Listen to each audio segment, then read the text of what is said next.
Siin videos väike meeldetuletus, kuidas teha pinnamudelit ning detailsemalt, kuidas pinnamudelit korrigeerida ning lisada tähiseid ja muuta stiile.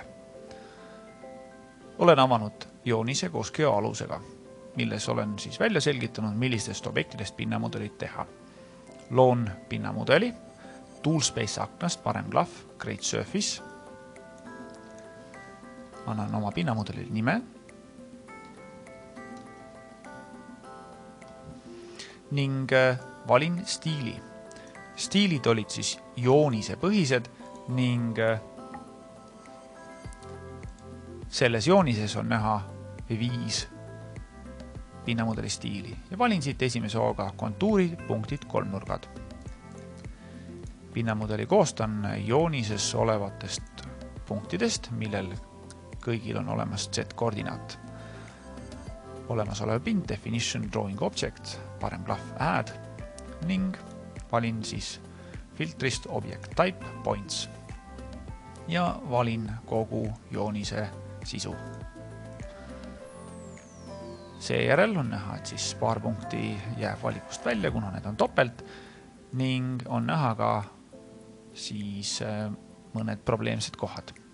Probleemseid kohti on võib-olla parem vaadata, kui ma valin pinnamudeli ning parema klahvi alt object viewer.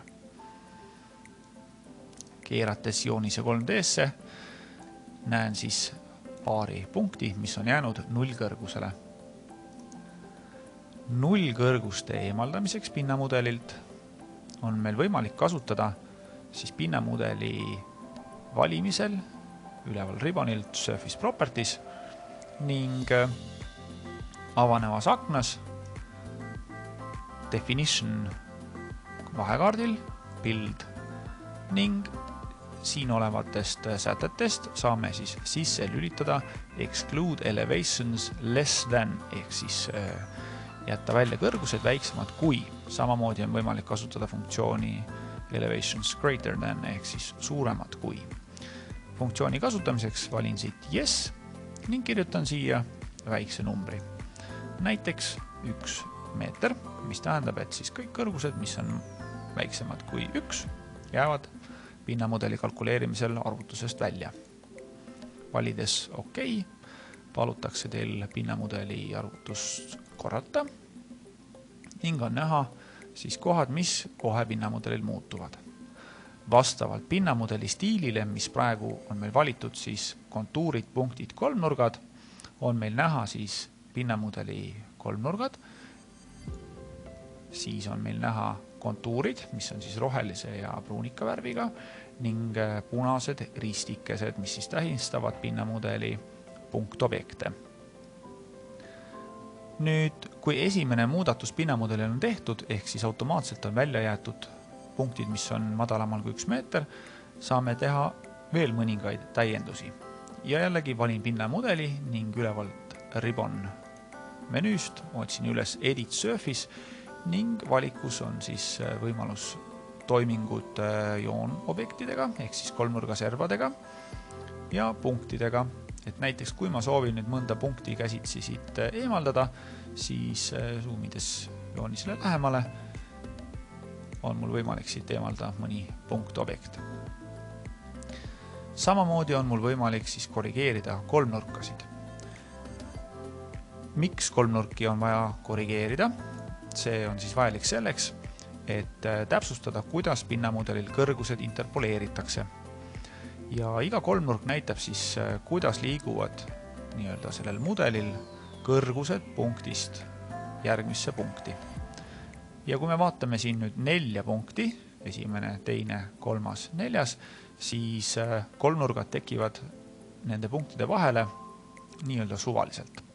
Ja kasutaja peab nüüd veenduma siis näiteks, kui tegemist on mõne sellise joonobjektiga, mis siis tähistab antud hetkel T-serva, siis kõik kõrgused peaksid kulgema piki T-serva, mitte risti T-servaga. Vahepeal kasutan ka sellist funktsionaalsust nagu tähiste lisamine pinnamudelile. Näiteks hetkel on meil siis näha geoaluselt all kõrgusarvud, aga kui ma soovin lisada siia veel ühte täiendavat tähist. Olen valinud pinnamudeli ning Ribbonilt otsin üles Add Labels, Add Surface Labels. Ja siit on mul võimalik sisse lülitada Surface, Label Type, Spot Elevation ehk siis punkti kõrgus.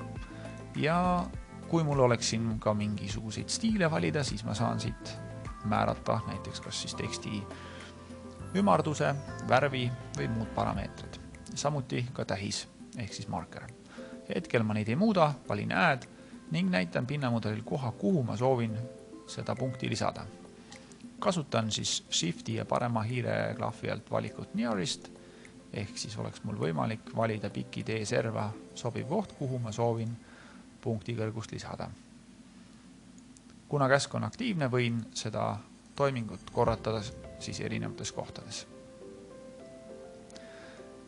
Olles lisanud siia kõrguse,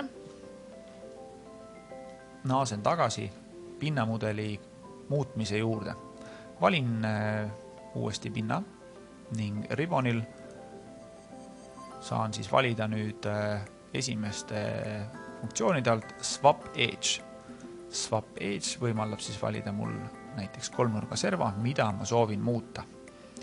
Klikkides nüüd kolmnurga serval on näha, et see kolmnurk muutub ja kui ma valin Enter, lõpetamaks oma toimingu, siis ma näen ka, kuidas muutub see kõrgusarv, mille ma siia eelnevalt sisestasin. See näitab siis seda, et pinnamudel on dünaamiline ja kui te muudate neid kolmnurki, siis muutuvad ka pinnamudeli kõrgused selles kohas, kuhu näiteks te olete tähise lisanud.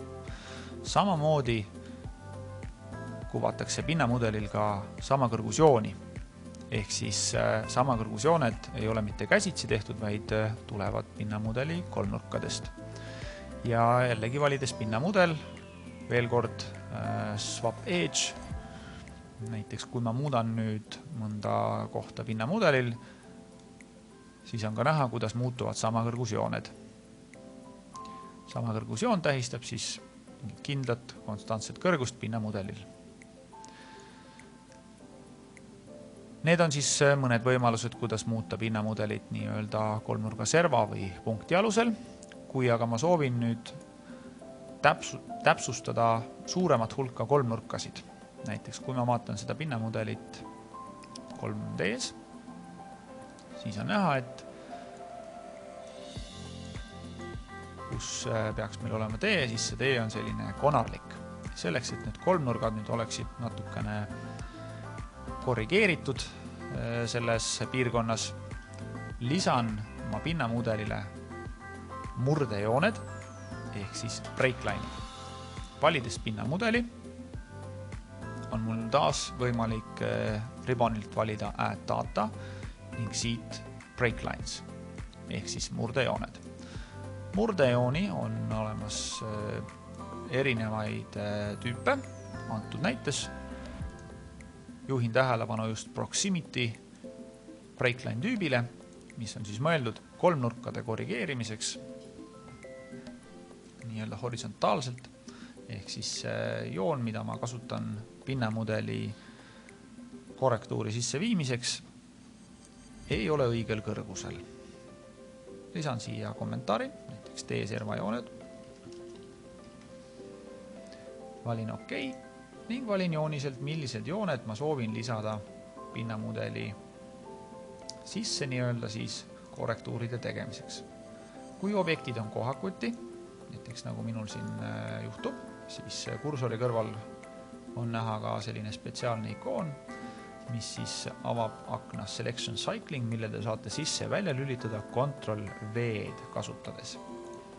Aga valin siit siis servajooned vasakult ja paremalt poolt teed. Kui valik tehtud, valin Enter ja kohe on näha ka, kuidas kolmnurgad muutuvad. Kordan varasemat toimingut, ehk siis valin pinnamudeli ja parema klahvi alt Object Viewer ning taas veendun 3Ds, kuidas selle pinnamudeli kolmnurki muudeti. Kui olen rahul tulemusega, siis rohkem muutusi ei tee. Pinnamudeli ala täpsustamiseks Soovitan kasutada siis peaaegu alati pinnamudelite puhul ka piirjoont, mis selles joonises on ilusti magenta värviga tähistatud.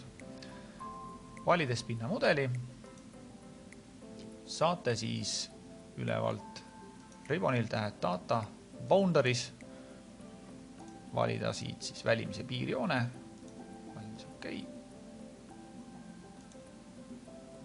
ning piiritledes ära pinnamudeli. Sellega te tagate, et ebatäpsed alad, mis jäävad siis pinnamudeli servadesse, eemaldatakse arvutustest.